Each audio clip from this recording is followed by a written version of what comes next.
Hi guys, it's Angela and welcome back to my channel. So we are doing today's day 11 of Ethony's 31 Days of Tarot 2022 prompts. I forgot the question already, even though I've got the cards laid out. Day 11 is, how can you put a positive spin on the death card? And I have several death cards to show you. These are my top 4. This one is the first death card this is from my Light Seers, that really spoke to not of death itself, but of rebirth. Because every ending has a beginning. It's this cycle of death and rebirth over and over and over again. And just the fact that there's, instead of a person in there, there's this beginning in here. It's just gorgeous, and it's the first time I really saw the death card as something other than a gloomy card, because yes, there may be death, but there's also a rebirth, a resurgence of something new happening, and that's always exciting to know that there's something new happening. Now, this is the newest deck I've got. It's the Meraki Tarot, but it is my favorite of all these cards. These are the top 4, I would say, of all the death cards. I have some beautiful death cards, and I'll show you some more here in a minute. But this is tied for favorite because it's the first one that really made me think about death as not death itself, but a rebirth, a resurgence, a renewal of something happening, almost like spring. Winter would be the death, everything dead, dying, and resting, and then you have spring with this resurgence, with the rain, the new growth, the new greenery, the blossoms, and I just love that idea of the death card. And then this is my favorite. It is from the Meraki Tarot's indie deck. I've mentioned this one many times. A year or so ago, it was last summer, I think, not this summer before last. I was coming out of work one day and I saw a moth just like this laying on the sidewalk dead, and it broke my heart. I don't know why. It just hit me in this horrific, deathly way. And then I don't know, I cried my eyes out for like 30 minutes because the moth was dead on the sidewalk and there was nothing I could do. And then I forgot about that moth and that moment until this deck came out. And then I saw the death card and I'm like, and it's almost again like this resurgence. This moth died, but it is now forever alive on this card. It recycled itself in a different way. And that's how I look at death, is this once you're dead, once death has taken over, once something has dead, it's recycled back into new energy and new beginnings and new hope. And I love that so hard. And so that is one of the reasons that is my favorite card, my favorite death card, because it just reminds me of that moment I felt, and I was vulnerable, but it's come back alive for me in this card. So I found that interesting, and I did want to read, since this is my favorite card, what it says in the Meraki Tarot book here. And I'll hold it up for you guys. It says the death card is our time for transformation. Though the death card feels ominous and not one we typically wish to pull up in a reading, we can change our perspective of this and see it as a rebirth. It's a time to move through this part of your journey and know that when you have undergone these important changes, a fresh new path is ahead. Like the Luna moth, which is and I looked up that moth, it was a Luna moth, so it is the exact, and I haven't read this book yet, this part of it, so it is the exact same moth from what I saw. That's crazy. Like the Luna moth, you move through the many phases of transformation and end as your most beautiful self. Do you struggle with change? Is there a part of you lying deep within that needs to be released, leaving space for renewal? In this card, we see the dark and barren forest in our past as the parts of us that must be worked through are resolved. The skies are dark but give way to our future, clearing ahead. The stars are just showing their light, and the our lanterns are lit, showing us that we are guided. We just have to believe in ourselves and take the space we need to renew. Once we made our journey through the bramble, we are led into the clearing of new beginnings.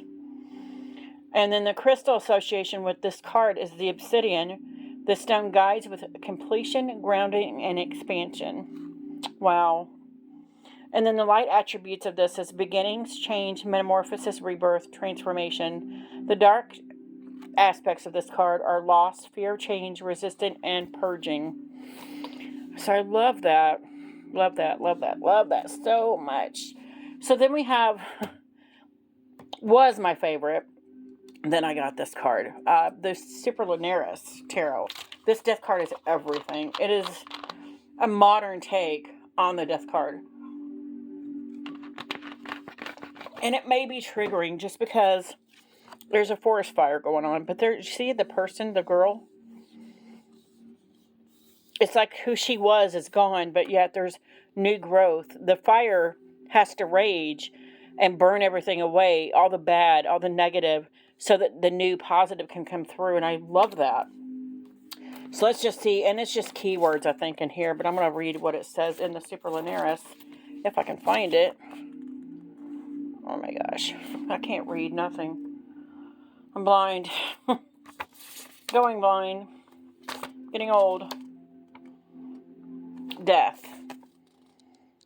Transformation, transition, change, and ending, release, the clearing of old ways to make way for the new, the destruction necessary for the promise of renewal. And that's what I get in this. There's this, everything is being burned away that doesn't belong, that is negative, is being burned away for the positive, to make way for the new growth to come through. And I love that so hard. And then we have, from my True Black Tarot, this was my favorite death card for the longest. And then I started getting these decks. And I'm like, so it's almost like they're all four-tied for being my fave. But look at that writing behind him. That's just fantastic. It is a beautiful, beautiful card. And I love the touch of red in it. So let's see what the book says in that.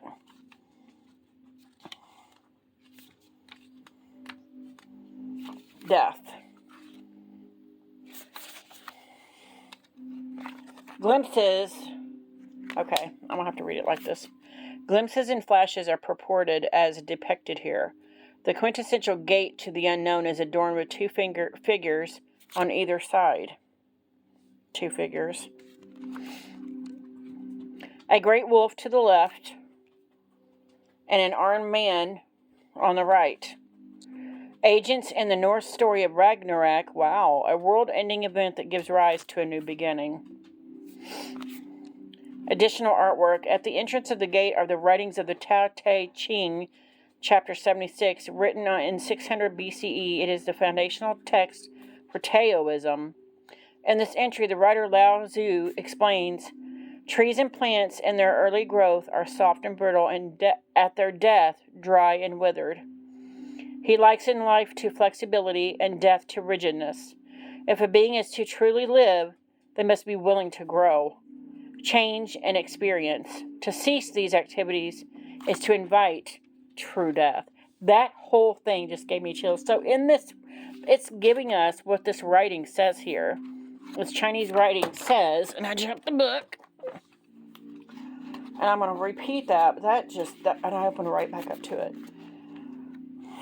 In this entry, the writer Lao Tzu explains, trees and plants in their early growth are soft and brittle, at their death, dry and withered.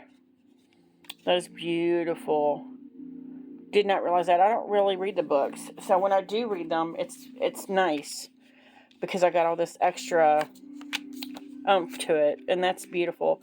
So those are my top 4 death cards. And like I said, I always look at the death card as rebirth, renewal. I don't look at it as death. But if I do look at it as death, I look at it as something it has to go away so something new can take its place. It has to. All things must come to an end so that new things can begin. And I love that concept.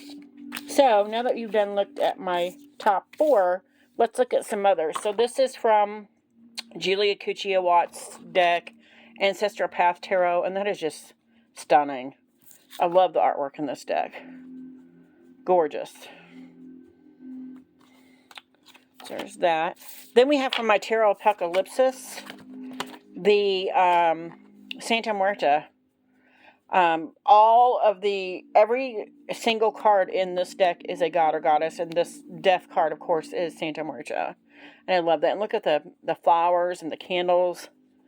Beautiful.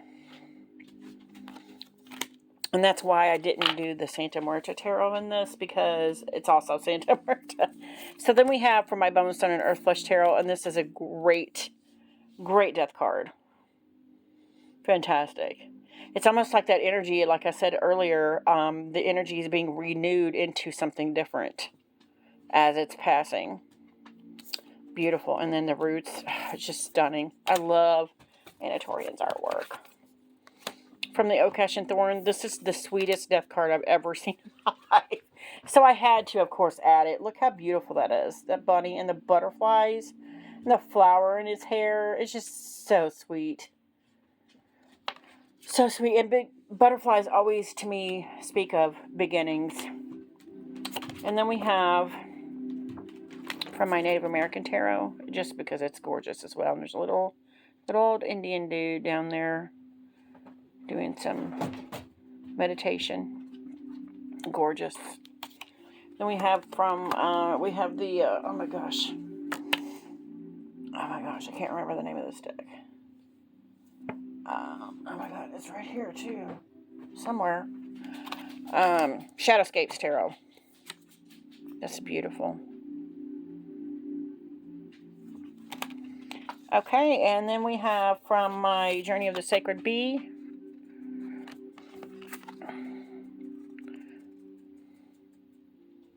And in the book, this talks about the hive is dying and the queen needs protection, and it's beautiful.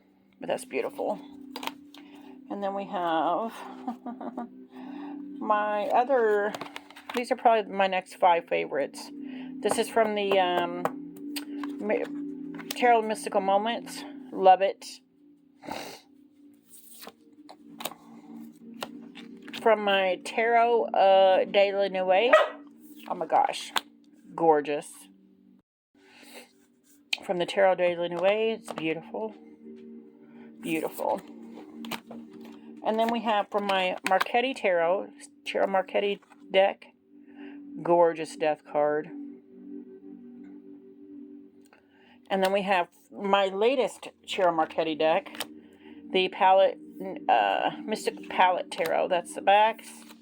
And again, it's like Santa Muerta, Day of the Dead. It's gorgeous. I love it. I love both of these death cards.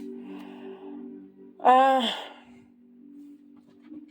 then we have one more to show, and I'll see if I can get it out here, because it's in a bag.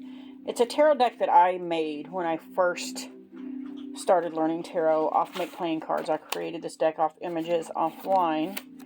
I use it just for my personal use. But I found the most perfect death card ever. It is, to date, really my favorite tarot, or my favorite death card. But there's the backs I made. It's about breaking chains. And this is the image I picked for the death card. The butterflies coming out of the baby carriage. This literally is every depiction I've ever thought about the death card. There's the death in the distance, but there's new growth coming in from the baby carriage with the butterflies. And I'm just like, that's stunning. Stunning. And I don't remember whose artwork this is. I found it off of, oh my gosh. I found it off of Bing Images, and then I added it and made myself a tarot deck with it. But that, if this ever came up as a death card, I would totally buy it. it is just stunning, stunning, stunning image, and I love it. And it is like black and white. It's like bluish blue background with white. But I love it. I love it. So to me, that's what death is. It's this cyclical nature of going, in and out, back and forth. Death and renewal. This beautiful transitioning of energy, and I love it. So yeah, that is what I see in today's card. It is day 11. How can you put a positive spin on the death card? So that is my take, and I've rambled on for almost 16 minutes, and there it looked like a orb just flew by, because I don't have a candle or nothing lit. That was crazy. I don't know if y'all saw that. That was nuts. So anyway, that's crazy that we're talking about that while I'm talking about the death card. That's funny. So yeah, if you guys have any questions, comments, concerns, don't hesitate to comment below. Let me know if you have any of these decks, or if you like any of them. If you like this video, give me a thumbs up. If you want to see more, please subscribe, and don't forget to hit that notification button so you're alerted to any future videos. And you guys have a good night. See you tomorrow.